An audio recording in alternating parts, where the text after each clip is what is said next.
Elia kutoka kambi ya Fisi.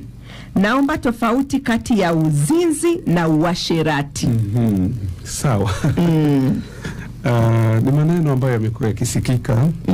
Sasa kwa sisi ambao tunamjua Mungu, ndio ni kwa dini zote, dini ya Kikristo ama dini ya Kiislamu, ndio ambazo hizi kwetu ndio tunaita major religion, ambazo ni kubwa kabisa. Kwa hiyo imekuwa ikisikika uzinzi, uasherati.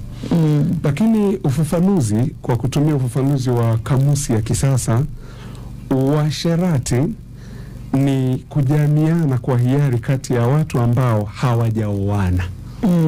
Watu ambao hawajaoana, huo ni uasherati. Kujamiana kwa hiari. Kwa watu ambao hawajaoana. Lakini uzinzi ni kujamiana kwa hiari kati ya mtu aliyeolewa na mpenzi mwingine ambaye si mwenzi wa halali.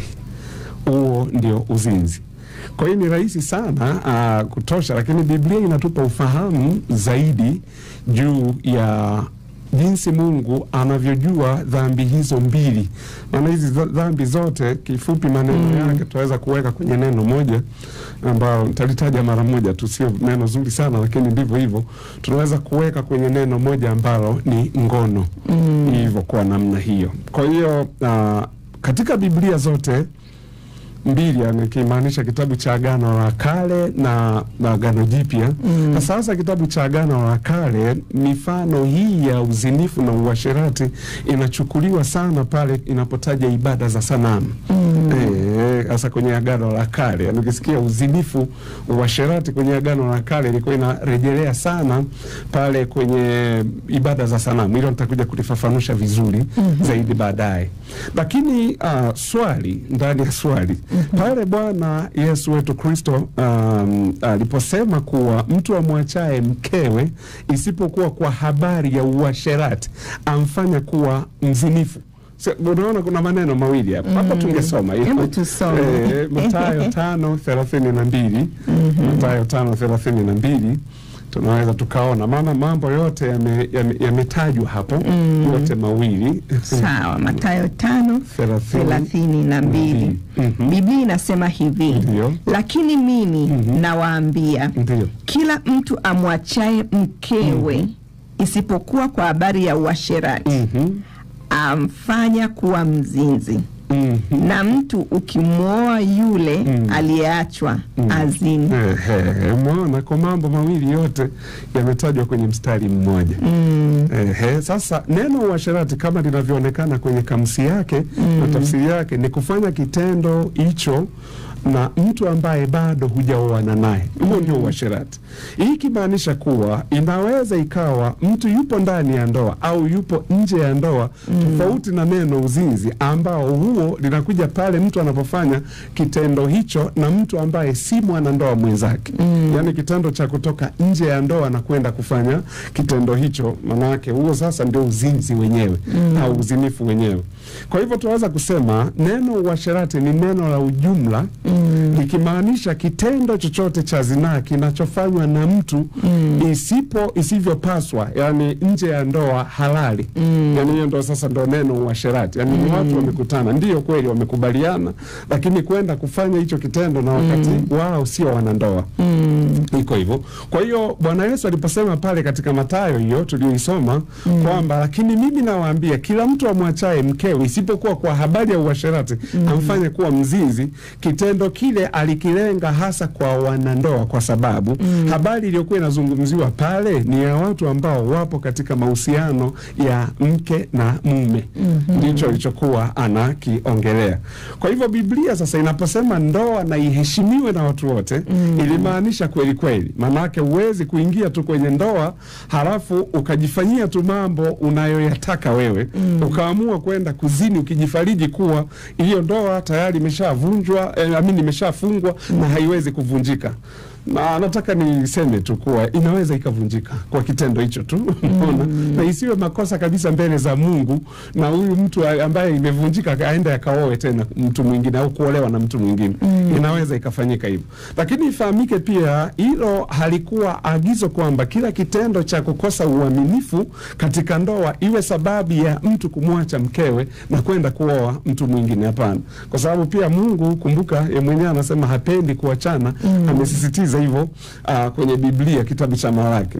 Kwa hiyo maana yake nje na hapo pia amefundisha kuna kusameheana. Kwani sote sisi ni binadamu, huwa tunamkosea Mungu. Hivyo kusamehe ni msingi mkubwa sana wa ndoa kusimama. Na zaidi ya yote ni uaminifu na kuwa na hofu kwa Mungu, tukijua kuwa ndiye aliyetuunganisha au aliyeiunganisha hii ndoa. Kwa maana kuwa tusigeuke kuwa vifo katikati yetu. Unajua kuna kiapo kile watu huwa tunaapa, kifo ndio kitakachotutenganisha. Kwa tusigeuke sisi tena tukawa ndio vifo vya hiyo nini, hiyo ndoa. Kwa hiyo iko hivi. Sasa kama nilivyosema mwanzo, katika Agano la Kale dhambi zote zinazohusiana na masuala hayo ya uzinifu na uasherati zilizuiliwa na sheria ya Musa na desturi ya Wayahudi. Lakini hata hivyo neno la Kiebrania lililotafsiriwa kuwa uzinzi katika Agano la Kale pia lilikuwa linatumika katika mazingira ya sanamu na kuitwa uzinifu wa kiroho. Kuna maandiko ya namna hiyo ambayo nitayataja tu, tutayasoma. Mfano kitabu cha Mambo ya Nyakati wa Pili, sura ya 21 mstari wa 10 mpaka 14. Mungu alimpiga Yehoramu na mapigo makubwa na magonjwa kwa sababu aliwaongoza watu katika ibada ya sanamu. Kwa hivyo kuwaendesha katika uasherati wenyeji wa Yerusalemu. Maana hicho kitendo kilikuwa kinachukuliwa kama uasherati. Ndio maana ikawa iko hivyo. Lakini mfalme Ahabu alikuwa mume wa Yezebeli, ambaye Yezebeli alikuwa ni kuhani wa Mungu Baali. Mungu Baali mwenye upumbavu, tunaweza kusema hivyo, ambaye aliwaongoza Waisraeli kuabudu sanamu na ya aina mbaya sana. Na katika Ezekiel 16 nabii Ezekiel anafafanua kwa undani historia ya watu wa Mungu ambao wakigeuka kutoka kwake ili kufanya uzinzi na miungu mingine. Ndio maana sasa kutokea kule kwenye Agano la Kale, uzinifu na uasherati vinachukuliwa ni kile kitendo cha watu kwenda kuabudu miungu mingine.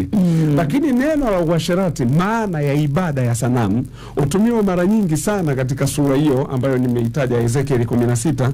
Kama Waisraeli walifahamika miongoni mwa mataifa yaliyowazunguka kwa hekima na utajiri wao Waisraeli na nguvu zao, ambayo sasa ilikuwa mtego kwao, yani kwa wale mataifa ambayo yamewazunguka.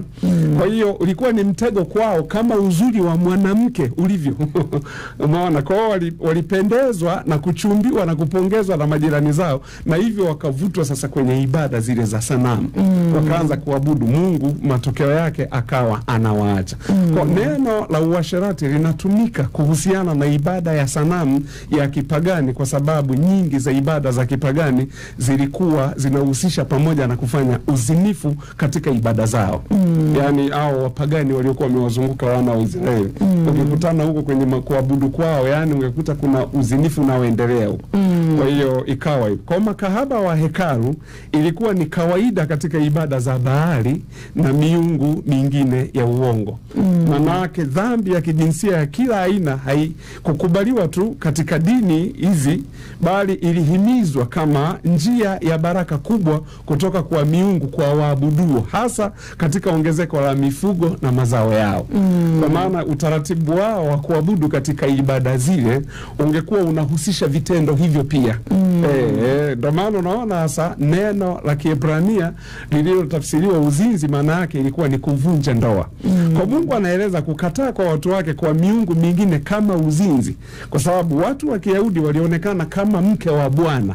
Yani nchi ya Israeli ilionekana kama ndio mke wa. Ndio maana unaona katika kitabu cha Isaya 50 anasema, hii wapi taraka niliyopeana na mama yenu? Sasa kama unajiuliza, sasa Bwana anauliza hivyo kwani ameoa?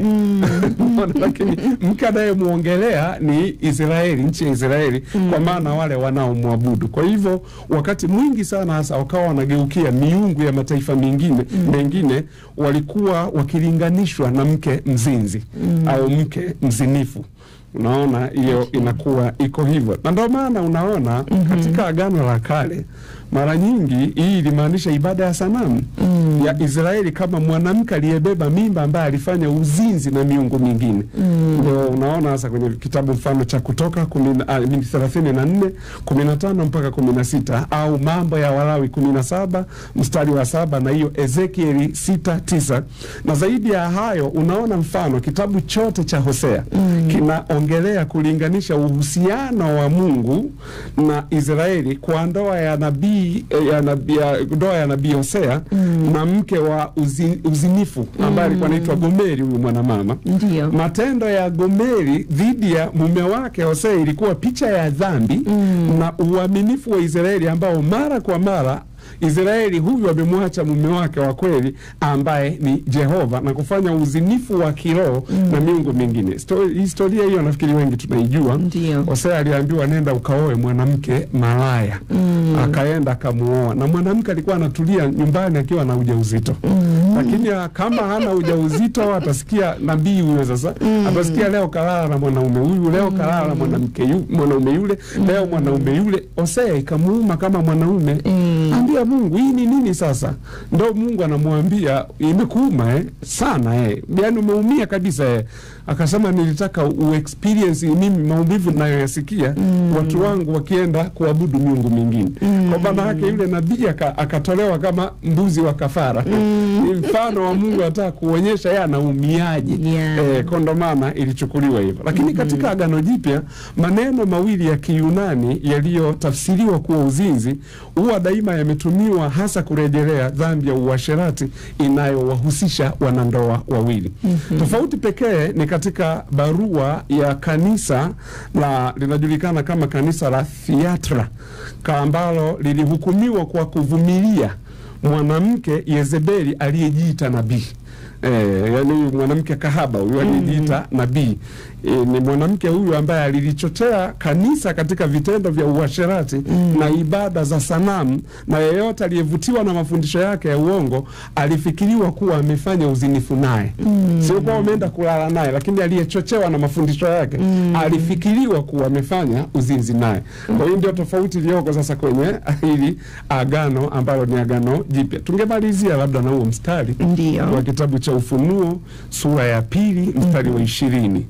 Ufunuo 2:20. Biblia inasema hivi, lakini nina neno juu yako ya kwamba wamridhia yule mwanamke Yezebeli, yeye ajiitaye nabii na kuwafundisha watumishi wangu na kuwapoteza ili wazini na kula vitu vilivyotolewa sadaka kwa sanamu. Unaona sasa, maana kitendo cha uzinifu ni kile kitendo cha kuabudu hiyo miungu. Alafu ndo anaona na kula vitu vilivyotolewa sadaka kwa sanamu. Nafikiri nikisema hivi kuwa kwa taratibu za zile dini za watu wengine kama Mabaali ilikuwa ni mnecha kwa watu kuabudu na huku mambo ya uzinifu yakifanyika, maana ilikuwa ni sehemu ya utakumbuka watoto wa Eli. Nakumbuka vizuri sana watoto wa Eli. Biblia inasema wakawa wanalala na wanawake wale waliokuwa wanawalawi. Kwa matokeo yake maana waliiga sasa. Ina maana zikawa ni kama tamaduni zile za wale watu ambao ni wapagani, kwa sababu kwao ilikuwa ni iko namna hiyo. Ndio maana hiyo. Kwa hiyo hii ndio tofauti sasa kati ya uzinzi na uasherati. Nimeenda kwa kina zaidi ili tuweze kuelewa, tujue kabisa kwa kwa tafsiri yake ni nini. Sawa. Turudie kwa uasherati. Ni watu wawili waliokubaliana kufanya hicho kitendo cha kukutana kimwili ambao sio wanandoa. Lakini uzinzi ni mtu mmoja ambaye yuko kwenye agano la ndoa anaamua kutoka nje ya ndoa.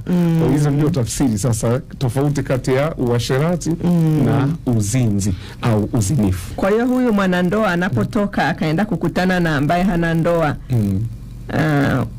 kwamba uasherati unakuwa kwa vijana ambao hawana agano lolote au inakuwaje? Maana huyu anaweza katoka akaenda akakutana na mwingine ambaye hana pale, inakuwa ni uasherati bado au ni uzinzi?